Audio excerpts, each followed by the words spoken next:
So good evening from Asia, and I guess for some of you it's morning, and others it's the middle of the day. This is our second global catch-up.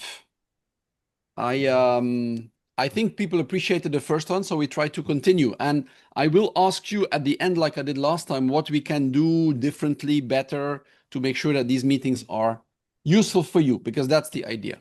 Okay, so I'm already recording, and I will ask you to do what some of you started to do already, is to say hello and where you're from. Some of you have done that already in the chat box. So just give us an idea how many countries we are covering this evening, this session. Yeah, this morning here in Brazil, my name is Marina. I'm from Brazil, IISP. I'm a master facilitator. Good morning for everyone. Good night, good evening, good afternoon. Good morning, Marina. But Yeah. if all 50 people will say hello, then I think we're gonna run out of time. So the idea was I was not clear, I'm sorry, is to say hello in the chat box. Sorry about that. But In now the chat box. Okay. everybody knows Marina, for those who didn't know Marina yet. It was not my Yes, intention. no, don't worry. So let's see. We have France, we have Manila, we have Brazil, Philippines, Poland, Netherlands, Malaysia, Singapore, States. Repeat. Hong Kong, Malaysia. Okay, good. London. What else did I miss? Did I miss Brazil? I'm trying to let people in at the same time. China, Natalie is in China, so I think that the problem starts to be to cover the whole time zone, right? Because for some of you, it's quite early, and I think I have some people in Australia. For them, it's probably very late now. So thank you all for joining. Welcome. We've got a few things planned for you. I will not be talking all the time today. I think we have some interesting case studies ready for you, and hopefully that'll be useful. I'm gonna start by just updating you where we stand. Last time we met, I showed you the picture on the left, and today I show you the picture on the right, and it's actually not updated because we have currently cohorts going on in Hong Kong and in Poland. So I think we will be 1,100 probably by the end of the year. Okay, so I think we're doing quite good in all countries where we are offering the program. Thank you all for your enthusiastic word of mouth, because that's largely where this comes from. I also want to update you on where we stand with master facilitators. So you know the master facilitators, I have their picture on the next slide. And there's a few changes. I will not repeat all the countries where we're active because that was the same as last time. But we have a new master facilitator in Canada. I think if she's here, I think it's going to be very early for her because she's on the west coast of Canada. So that's probably super early now. We also have in Brazil with IISP. So IISP stands for the International Institutes for Psychological Safety with Patricia. Many of you have heard about Patricia.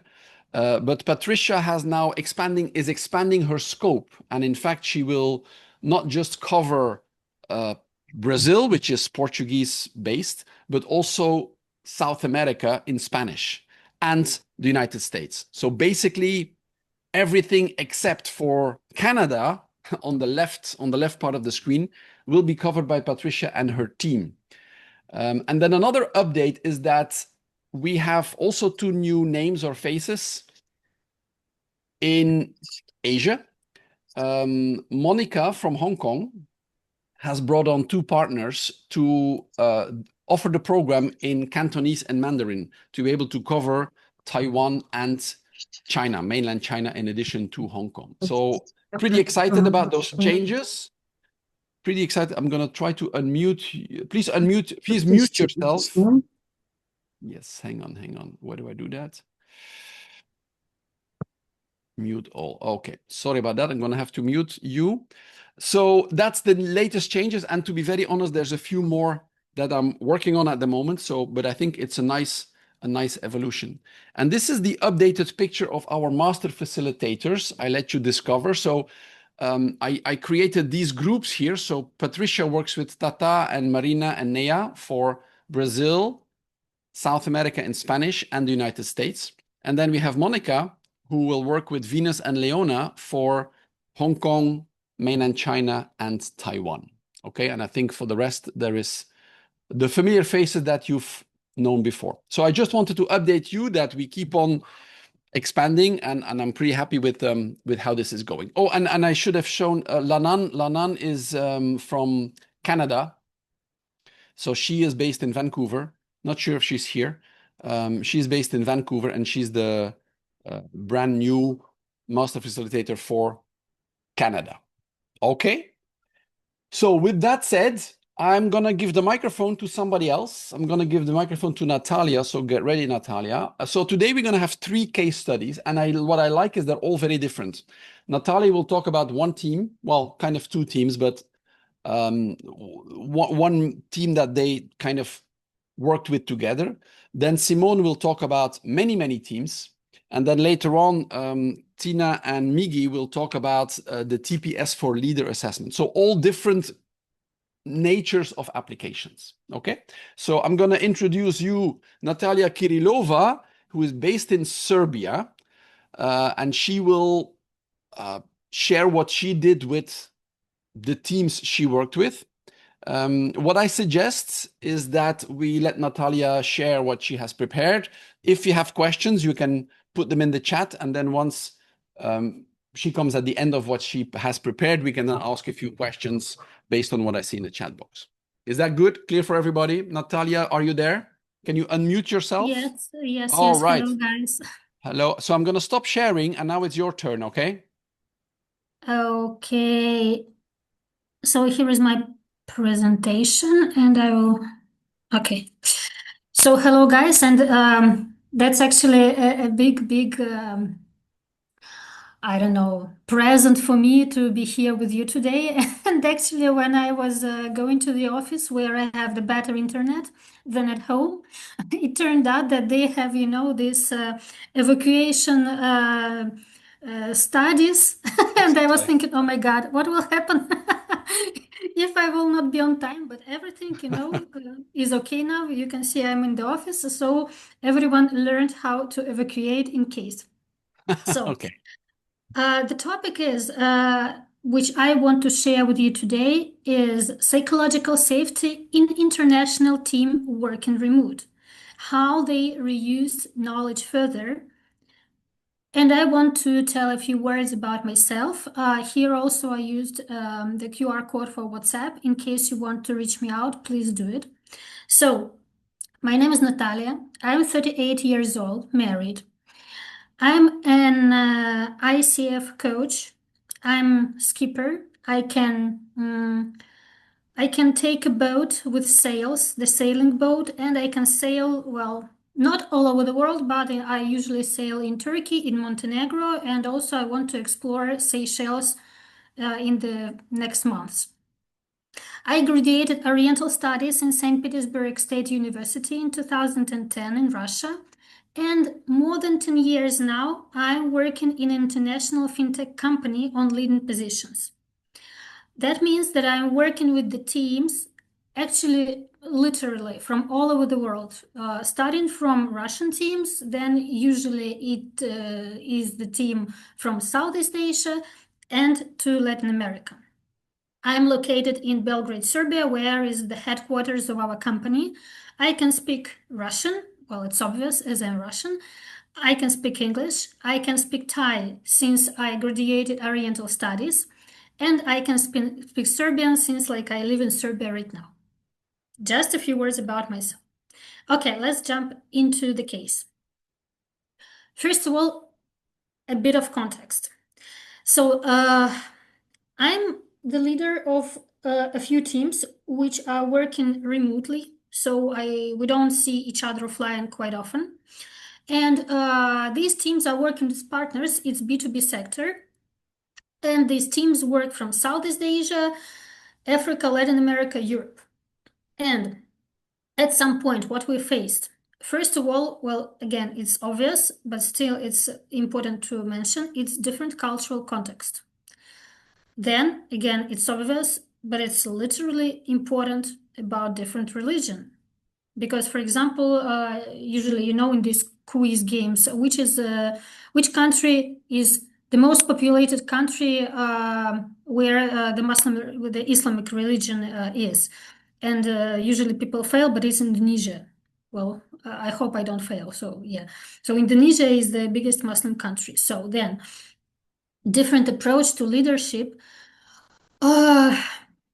Because in Southeast Asia, and I talked with the people, they said, well, for us, Natalia, it's hard to argue with the leader, even if we have a different opinion, even if we know that you're not right. It's hard to argue just because you are the leader. Then, in the team, we had old members who used to work for 5 years and more, and new members who joined recently. Different level of English.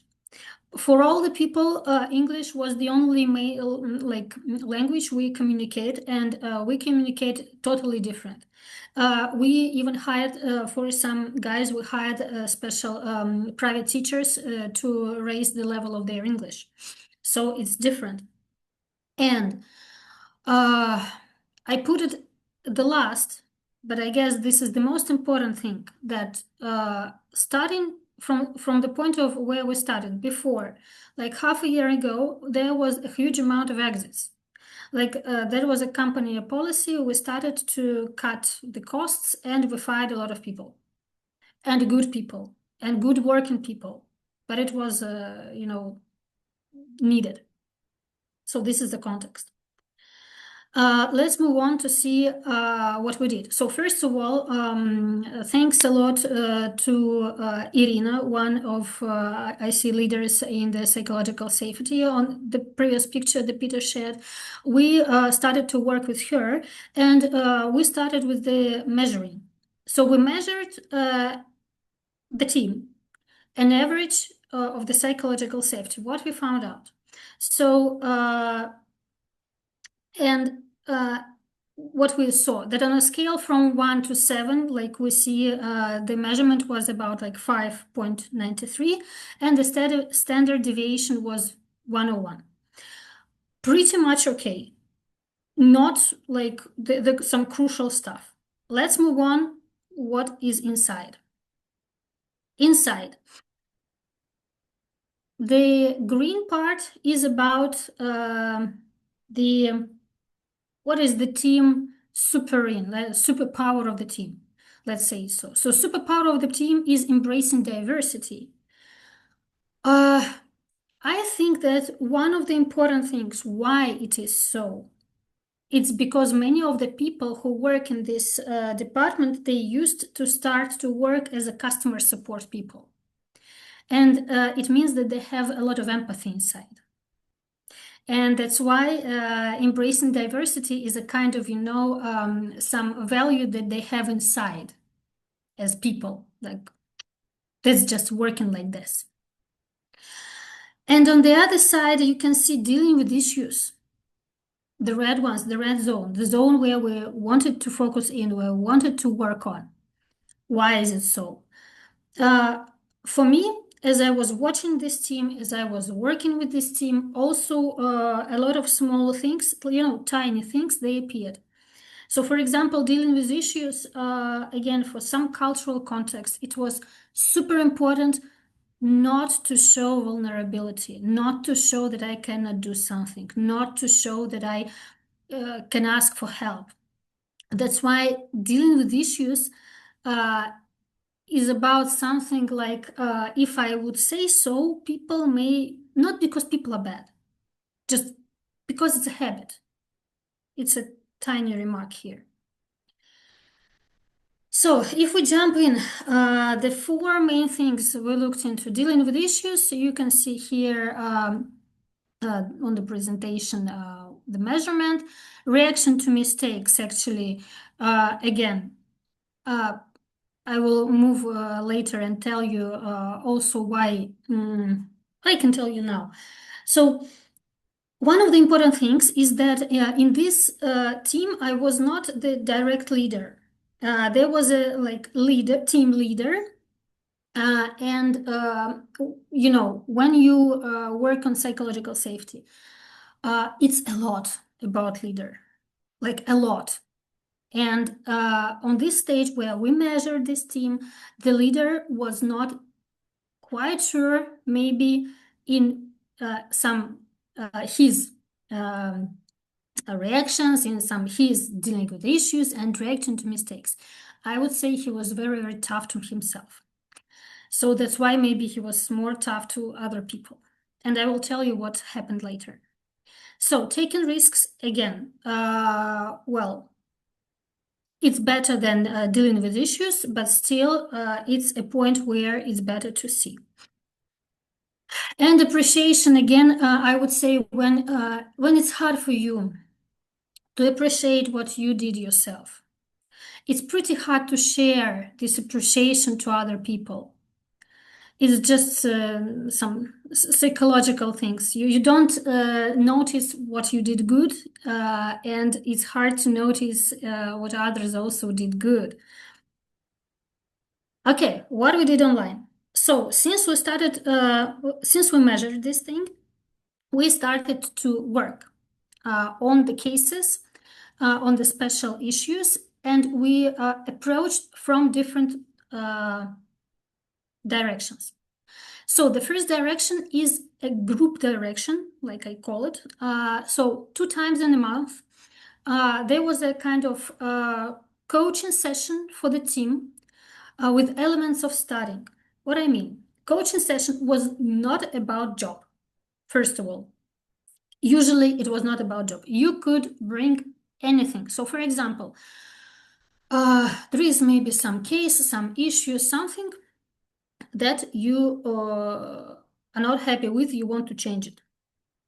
And you ask people for their opinion, how they see it, and maybe what would they recommend. And then at the end, you say, okay, guys, thank you for sharing, because maybe I didn't look from the other angles. And so that helped to build this, trust and seeing in each other vulnerability. Then, a very important thing, going back to the job, we implemented instruments for all meetings, and it actually continues. So check in, check out, guys, that's crucial. And the people in the team, they started to use this check in, check out as a game. So when, for example, they changed the roles inside, who is responsible for check in, for check out, and starting from some emotional synchronization, they came into some funny things. Once I joined the meeting and they said they had some game for check-in. That was crazy. Then changing the roles, like facilitator, timekeeper, decision keeper, perfect. Now everyone is in the line and the result is mutual. So they are responsible for this. Then on one-on-one meetings without job questions. Again, when you ask people, for example, what's the most important question for you now? Well, I guess in my practice, like 80% of this will not be connected with the job. And then you will understand why. Then we moved to client-oriented, to result-oriented tasks, no micromanagement, more trust. And then in the whole company, actually it helped us that in the whole company, they started an experiment approach. So for example, if you want to do something, there is a certain amount of money you can burn this money. This is an experiment, it's not a mistake. It also helped. And what I mentioned before, individual way of leader development. He took several psychological therapy sessions and coaching. Let's see what happened. So, and these are actually results named by the team, because I came to them and said, okay, guys, I can do like my own observations, but what do you feel inside? And so about the leader, and actually what I noticed, it's about the harmony in himself. It's about the boundaries. It's about stopping demand from himself a lot. And what it led for? Stopping demanding from people. Like this, chain, it broke. and more loyal for mistakes and team mistakes. Because, okay, that happened. Can be. That's perfect. Because when you are so crucial to yourself with the mistakes, it really influences the whole team. And that literally led to reaction to mistakes and dealing with issues. We didn't make the second measurement, but this is what I feel. I feel confidence in people. I feel confidence in the team, and I feel how they react to everything what is happening and what they cannot control. Next one. So when we were speaking about feeling unsafe, lack of motivation, so when we changed it to experimentation approach. So what will happen if you will try this? Oh, we will spend money. Okay, so then let's discuss on a certain amount of money that it's totally okay for you to spend and to, even if they will burn down, no problem. So then we looked into this as an experiment approach. And what happened, they were okay to fail. That was not, a big mistake inside of their heart. Then becoming loyal to each other, it helped these coaching session meetings. They heard each other outside of job. They live in different parts of the world, but actually, well, sometimes, you have the same problems. And so that happened to listen to each other and understand, okay, this is like same feeling, same people, same like, problem. Then again, now people feel since they started to talk more, not only in the job, job tasks, they started to feel this help, help that even you maybe don't ask for, but you understand that they will help you in case of need. And that is very important that they started to speak aloud about the vulnerability, how they are. For example, like I don't feel okay today. I have a headache. I just understand me. I skip the meetings, and that's totally fine. No one will say, oh, "Come on, he's again skipping something." Just a small example. Then, and again, appreciation. I will tell you an exact thing. So when we took away micromanagement, we said, okay, people, you know each other, you know your talents, you know everything that you can do by yourself the best.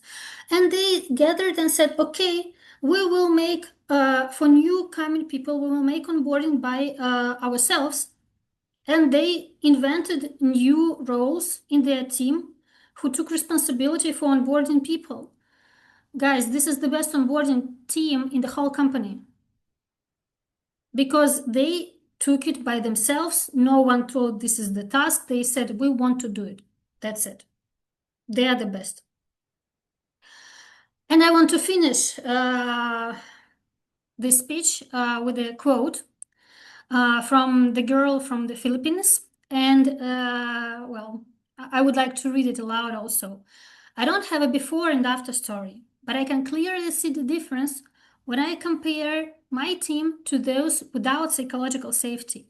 In other teams, I often see lack of accountability and missed opportunities. Not because people don't care, because no one feels safe taking responsibility.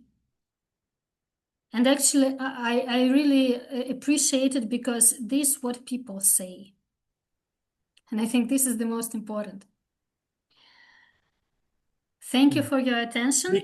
Big round of applause, Natalia. I like it when, and this is the key for me, when the teams own themselves what's happening. It's not you doing this and that. They come up with check-in, check-out variations. They create their own onboarding approach. So I think that's the best way to make sure things are sustainable. Excellent. Thanks a lot, Natalia. Now, I know we're limited in time, so if you have questions or comments to Natalia, you can put them in the chat box. What I will do now is make a picture, because if I make the picture at the end, some of us will have disappeared. So this is the time where you have to look handsome, beautiful. before we go to Simone's sharing. So put on your camera if you can, and I'm gonna take a few pictures. If you cannot, or if you don't want to be on the picture, then of course don't switch on your camera. Okay, so everybody's ready. I will take a few pictures, but then I always select the one where I look best. That's kind of, that's, if you don't like that, then you have to take your own in the same time. All right, we'll do a normal one first. 1, 2, 3. Does everybody fit in here? Hang on, no, I need another one with the second part of the screen. 1, 2, 3 for the second part. And now one where what they call that? In Brazil, they call it emoji, right? Something like that. I do it on 3, so where you see some effect coming up. So don't do it yet now. Otherwise, it won't be seen. So when I count to 3, do your effect if you want to do anything at that time. 1, 2, 3. Okay, and same for the second. And then we're done with the very important pictures. 1, 2, and 3 again. Excellent. Some of you are experts in that. So thank you, Natalia. And now we're going to a little bit of a different story. I'm going to share first to introduce the famous Simone from Brazil. So give me a sec. So, and it's an interesting and quite different story because Natalia talked about, like, let's say one team or like kind of a big team. But Simone will talk about something at the level of the organization and many, many teams. I don't even remember how many teams you had. So Simone, are you ready to share? Yes. Yes, Are you go. hearing me? Yes, we hear you perfect. Let's go. Let's go. Okay, let's go. Hi, everyone. It's a pleasure to be here with all of you in this rainy morning, Monday morning in Rio de Janeiro, Brazil. So let me share my presentation with you. Just a minute. Here we are. Team? Yes, we can see it. Okay. So my name is Simone Carrasqueira, and I'd like to share with you the psychological safety journeys of strategic teams, the challenge of psychological safety at the top, a case in Petrobras. So I'm a human and organization development consultant. I have been working at Petrobras for 21 years. Outside Petrobras, I'm Coragir, which means acting with courage and compassion. And by Coragir, I work with coaching, mentorship, and trainings. For inclusion purpose, I will do my self-description. I'm a woman with a fair skin. I have curly hair below my shoulders. I'm wearing my red blouse. And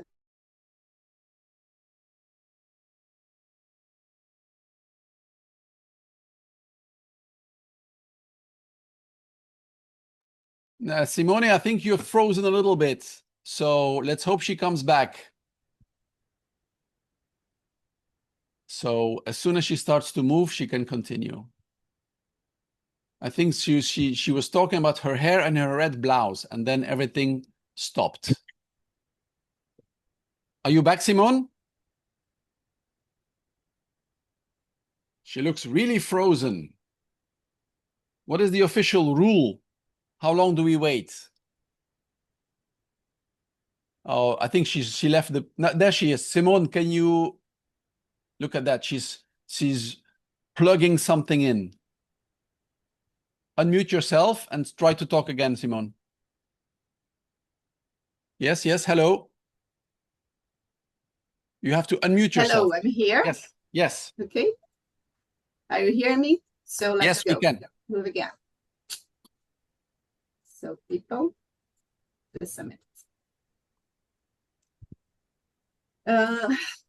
So Peter, thanks for this invitation. For me, it's a pleasure and I wanted to share my case about Petrobras in Brazil with this community.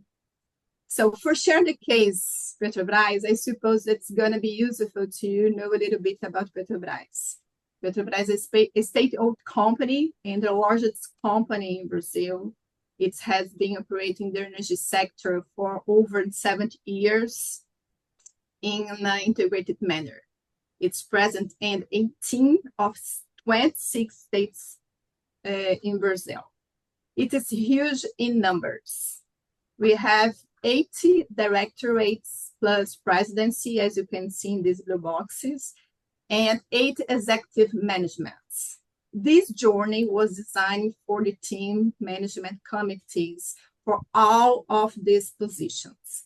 This means that this initiative could potentially reach more than 450 top leaders.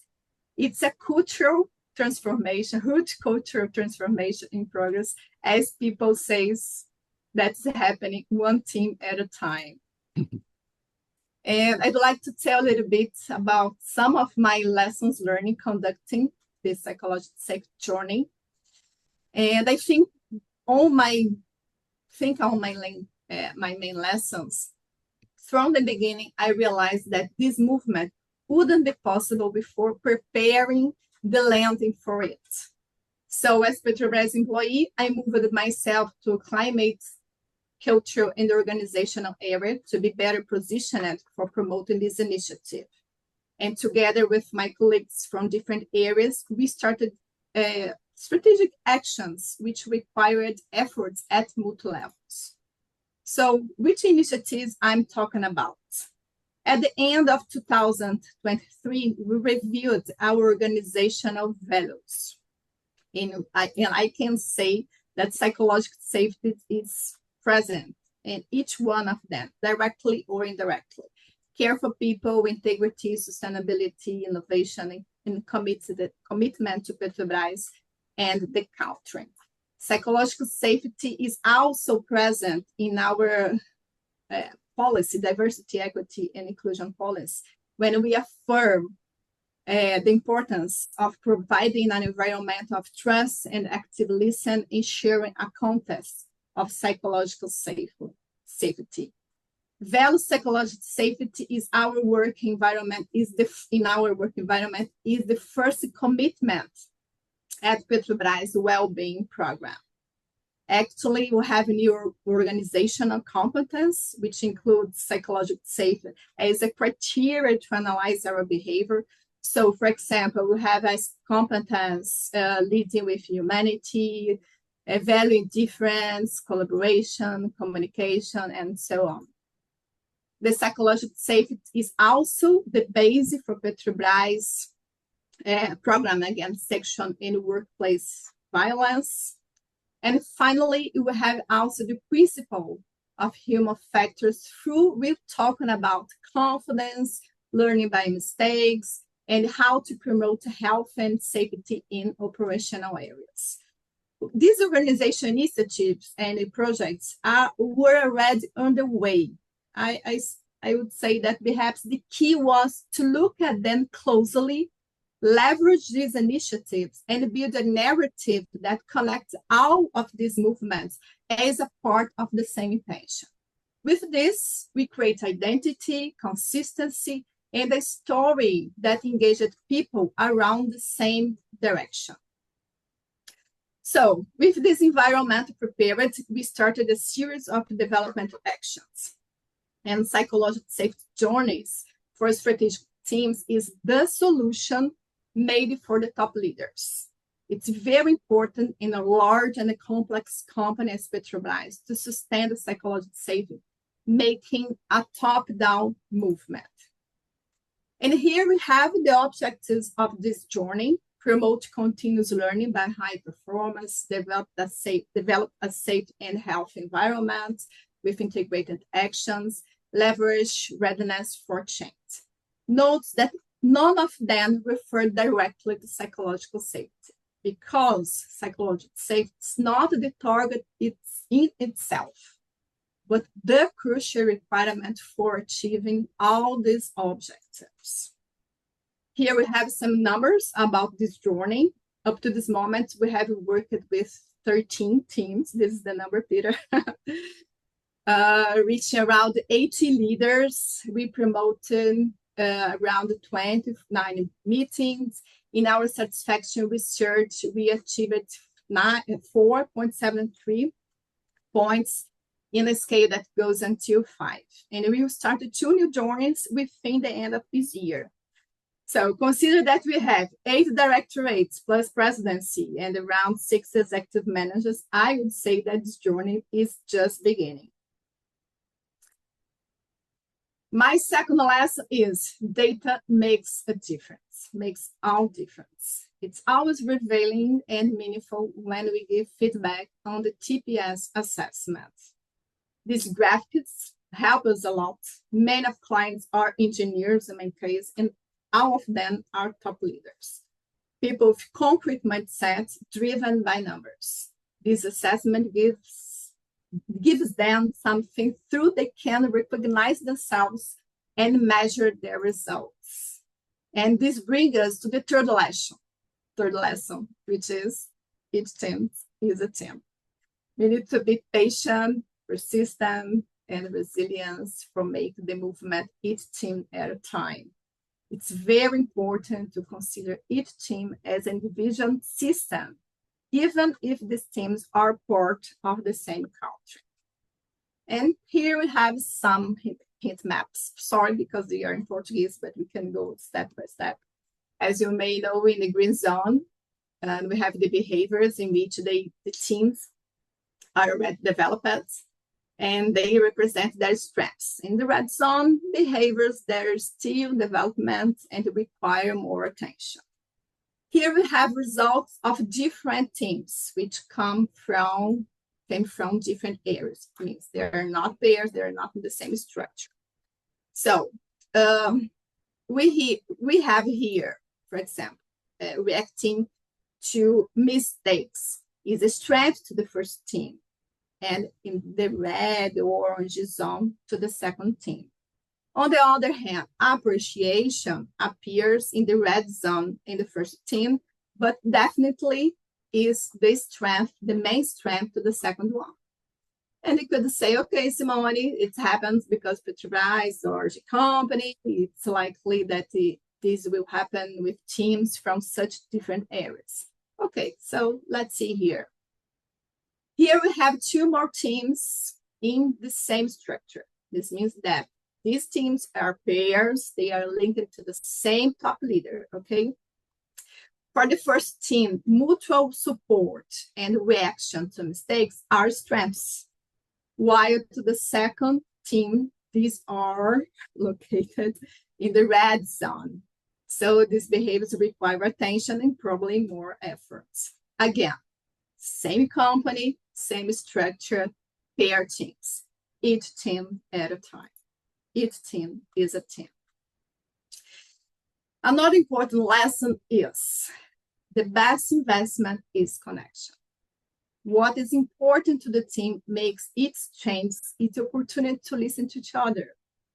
As consultants and facilitators, the best we can do is challenge them with questions, make them to deal with their own vulnerability. What is crucial to success of this kind of journey is to make exposure to interpersonal risks natural.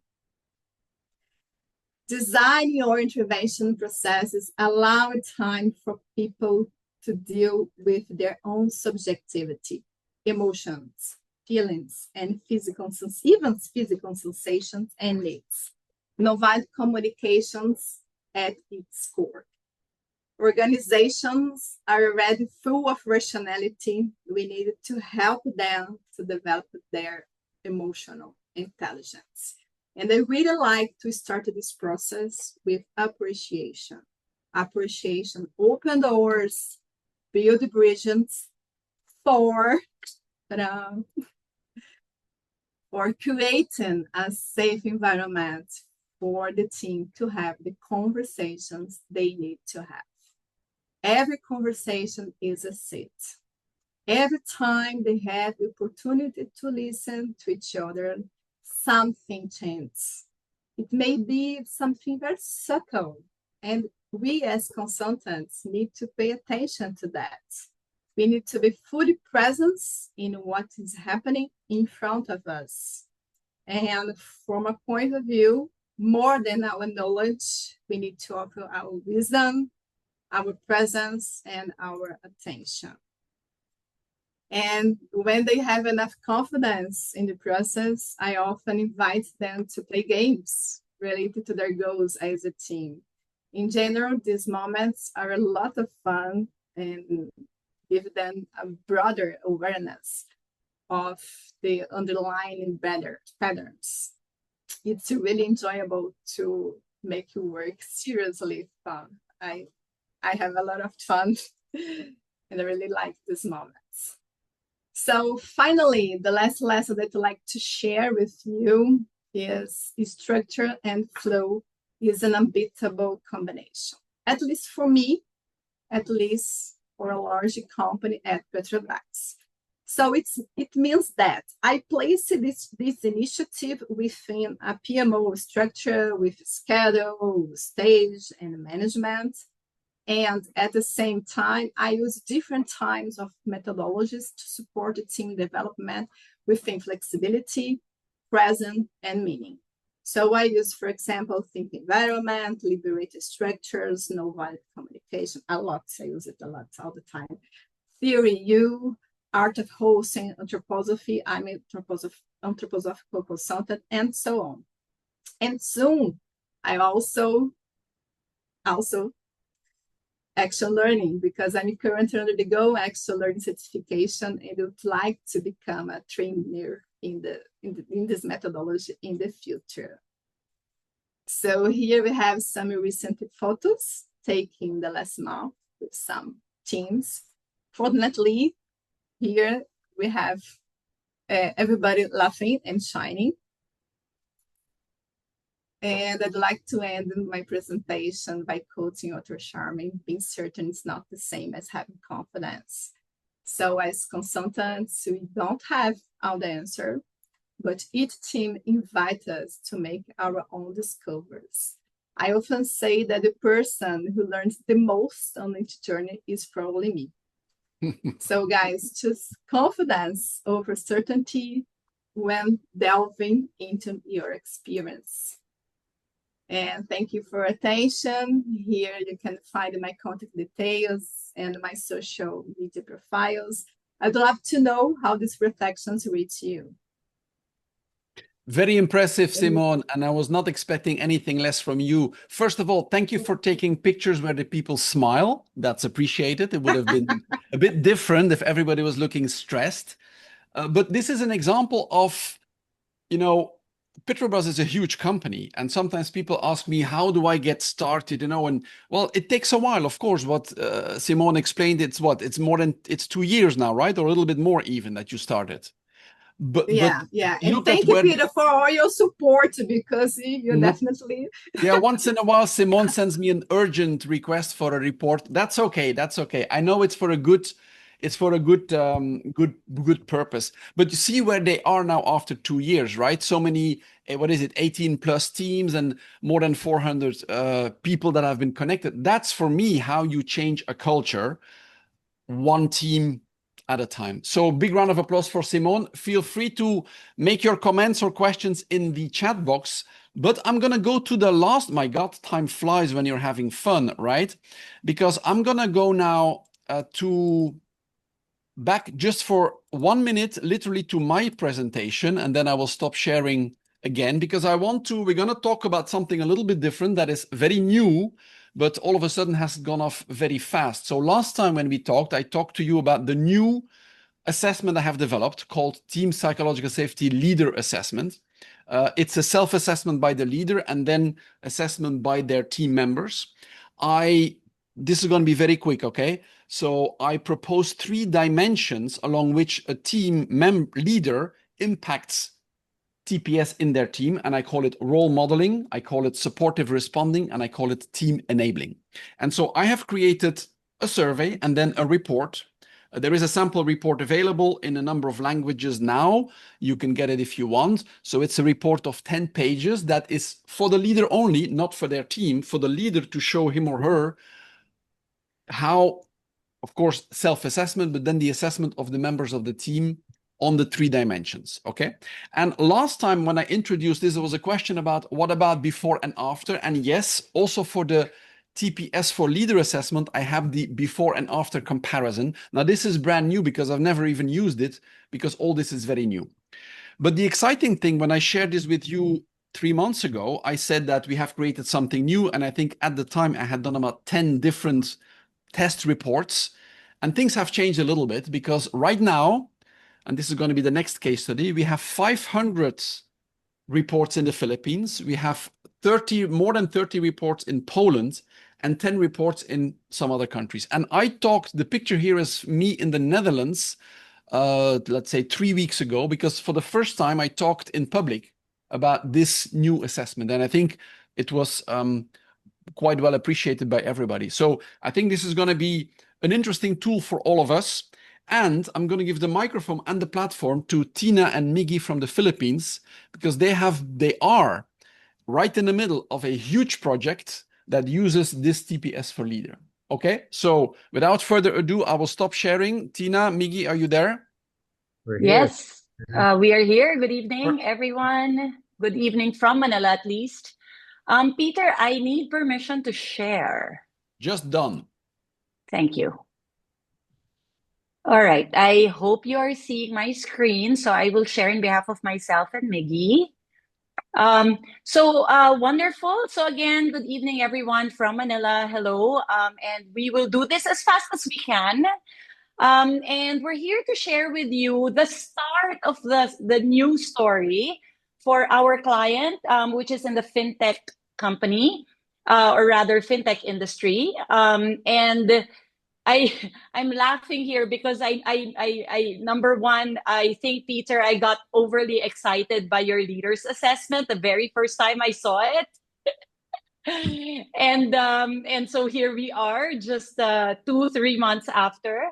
And number two, I just saw Marie Cheng from Malaysia in Brazil like 2 weeks ago, and she asked me, Tina, you need to tell me the story of how you sold 500 leaders assessment to one company. And Marie, you're going to hear the full story now. I gave you the shortcut version. So first, to introduce myself, unfortunately, I do not speak 7 languages, nor do I have curly hair. In fact, I have painfully straight hair at the moment.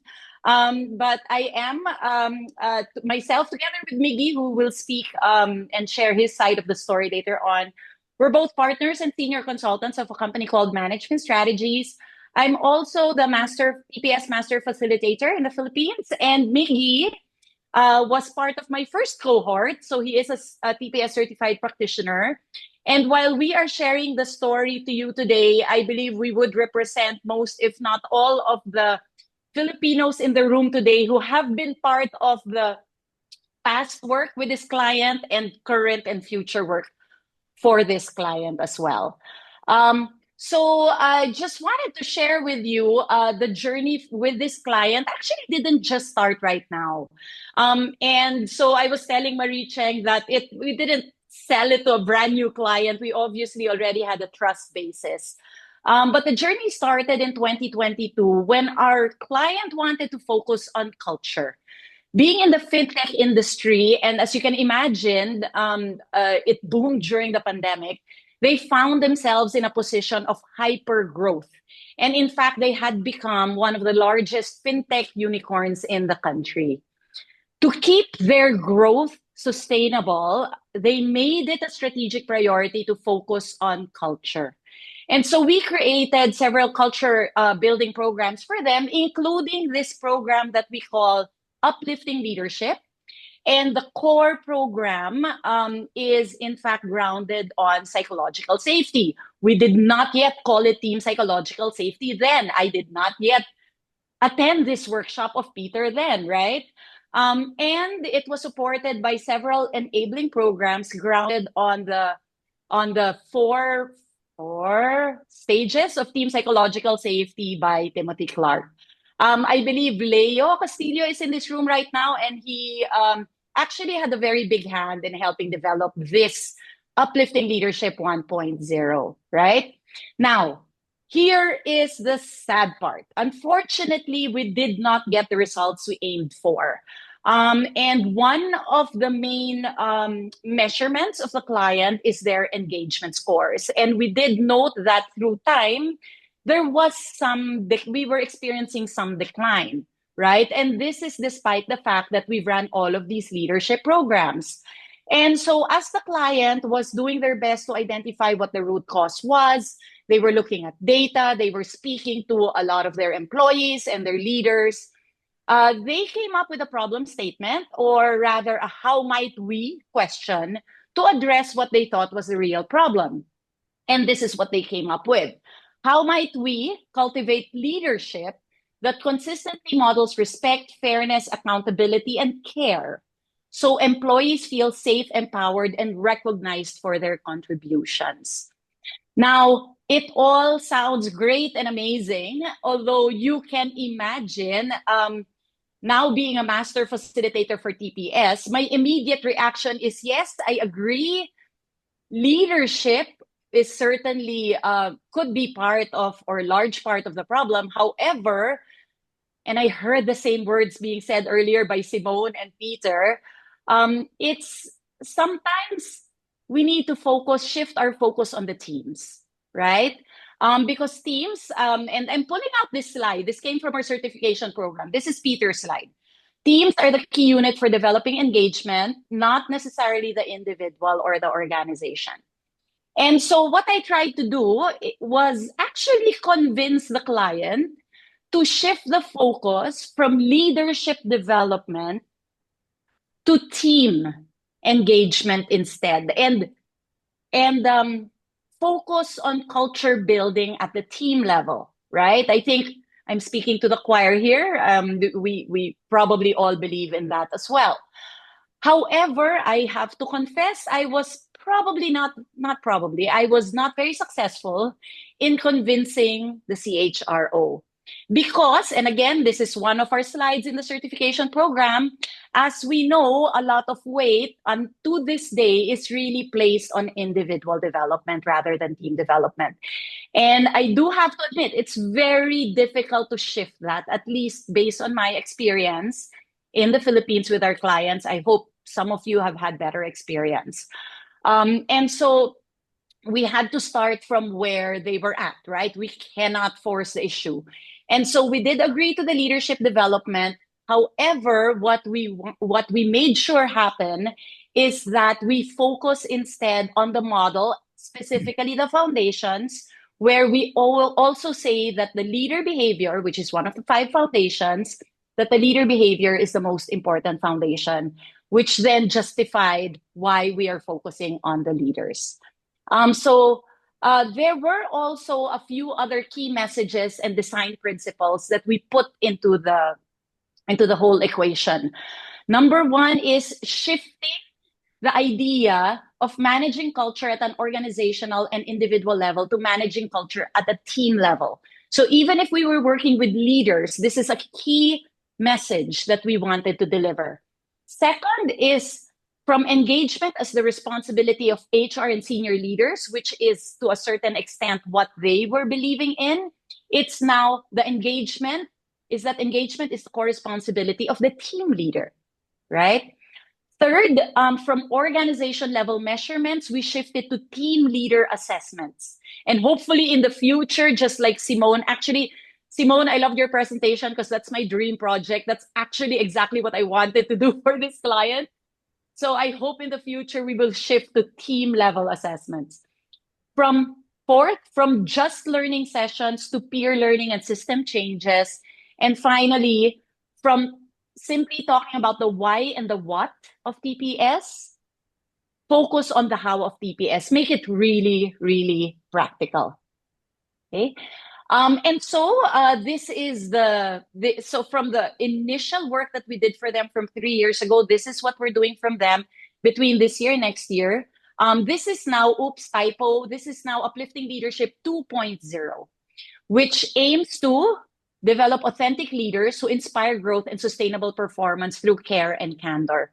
And I won't go through the details of the 2025 to 2026 plans, but safe to say what they have done is that this is going to be a bottoms-up approach for leaders, starting from managers all the way to senior leaders. There will be check-ins amongst peers between workshops so that there's also some peer learning going on. and we're able to deepen the conversation with smaller groups. There will also be enablement for non-managers. In the Philippines, it's easy to talk about team psychological safety, speaking up, etc., etc. But in truth, there is also a little bit part of our culture and maybe some other Asian cultures which prohibits employees, non-managers to speak up freely, right? And so there will also be some level of skills training for non-managers. And my favorite part is they will be embedding key behaviors into their performance plans. And so they're going to be shifting a little bit of their systems and practices to support this, right? Now, in terms of the actual workshop, I want to bring in Miggy to talk about what we do in the workshop and how we use the leaders assessment. Thank you, Tina, and good day, good evening, good morning, everyone. And so we set off this program. We kicked it off 2 weeks ago, and our goal was to target 500 people managers. To do this, we do it in 2 batches per day with a 4-hour learning session with about 25 people managers per batch.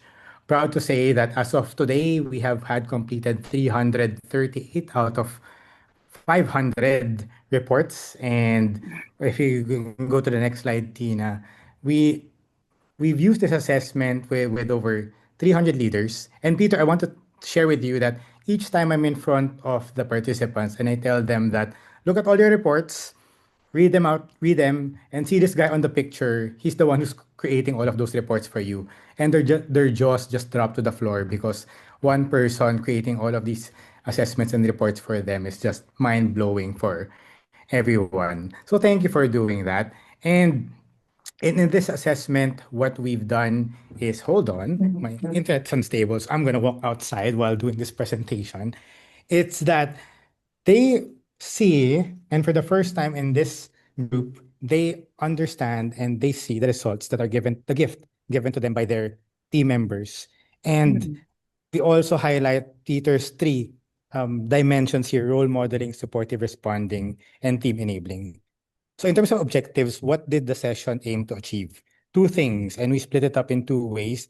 We spent the first part just talking about their emotions, their team's emotions, and the type of culture that they want. But the bulk of the workshop and session is really about exploring their own reports, diving into the elements, the 7 elements, and then creating a practical action plan to bring their insights back to work. And I want to share a few pictures here to drive a few important points of how the experience has gone for us. First, when we talk about emotions, you'll see on the rightmost picture, you'll see that a lot of them, leaders alike, are overwhelmed. Overwhelmed and anxious, and those were the large emotions, the biggest emotions that they were going through. And you know what this made them realize when they talked about the emotions of their team, they realized how their leaders, their behaviors, driven by their emotions, have a huge impact on their teams. And it only made the lesson on leader behavior and modeling the behavior really drive it down for them and make it more important. And so from this point on, and realizing how important their behaviors are, we spent time talking about actions. And in this set of images, you'll see us talking about how to interpret the report, most importantly, telling them not to hunt their people down and identify who gave their responses. Very, very important to talk about that. But just to see patterns, trends in the data and to take it as a gift. And their insights here lead us to identifying, and it's different per session. What are the top 3 or 4 elements that you find most challenging? Commonly, we've found that across all the batches so far, reaction to mistakes and dealing with issues are the biggest challenges for these leaders, followed by some issues on taking risks. But the good news is that appreciation is the least challenging element for these leaders. And so that's a good thing for them. What's also fun, and you'll see here that we've used Peter's toolkit, his toolbox, and picked out the key activities. And each time, after the leaders go through an activity similar to our certification, where we talk about what it looks like if this is a challenge for the team, what can we do, and what are the initiatives we can take. we also offer some tips from Peter's book. And you can see in the image, Mistake of the Month, one of the biggest hits that really surprises and people enjoy to learn about. But I think coming from what Peter mentioned at the start and at the middle of our session tonight, he mentioned how important it is for the leaders to really take it their own, do their own thing, and customize the norms and rituals for their teams. And so we provide all of these tools, but we encourage them to create it for themselves. And for my last few slides here, the beautiful thing, and we truly, truly appreciate Peter's work here, is that he was able to customize the last few pages of the report, so much so that in the workshop, these are already the handouts and the reflection notes for the participants. And they can write down their answers here. We can use it in the workshop, and it just drives the conversations even deeper. And for our last slide, I wanted to share the biggest takeaways. So far, so good. We've had an average of 4.76 out of 5. That's about 95% from feedback from the participants. But there are 4 key highlights that we wanted to share. One is that the leaders, the people managers, realize that how important they are and how they shape the emotional climate of their teams. And that a good culture starts with them as a leader. The second, it's a realization that psychological safety is the cornerstone for effective leadership. And seeing through the data that what Tina presented, how it wasn't been working, the feedback from the participants and their direct reports, they realized how important their behavior now is. And the tools they found very helpful, and it's something that they appreciate and they look forward to applying back to their teams. And lastly, when they learn to take it as a gift, the leader assessment, it's when we feel and we've observed that their minds open up and their transformation begins. They realize that they don't need to be perfect. They don't need to do it right immediately after the workshop, but it's a process that they build with their teams, starting with their own behaviors. So I think that's it for our presentation. And so thank you. On behalf of myself and Tina, thank you very much for listening. Thank you. Just as for the other 2 cases, fantastic. I mean, you make my life really easy. I just look for people to share a case study, and you guys take it to completely to the next level. What I really like is it's different dimensions. Okay, it's not all about the huge companies like the case with Tina and Miggy and Petrobras. It's also with one particular team, as Natalia shared. And I think this is really what it's all about. It's making it work for the clients you work with, for the teams you work with. So very, very impressed with all of that. We come to the end of the schedule for today. So I am going to respect all our time because for some of you it's pretty late. So thank you, Miggy and Tina. Keep the conversation going in the chat box if you want. For those of you who get excited about the TPS for leader assessment, so I've created a little brochure based on, it's brand new, of course, a kind of a 3-page brochure that is available from your master facilitator. If you want that, you can get a copy from the master facilitator, and the report is for sale. Like the TPS for team report at $150. Yes, when you order 500, there's a different price.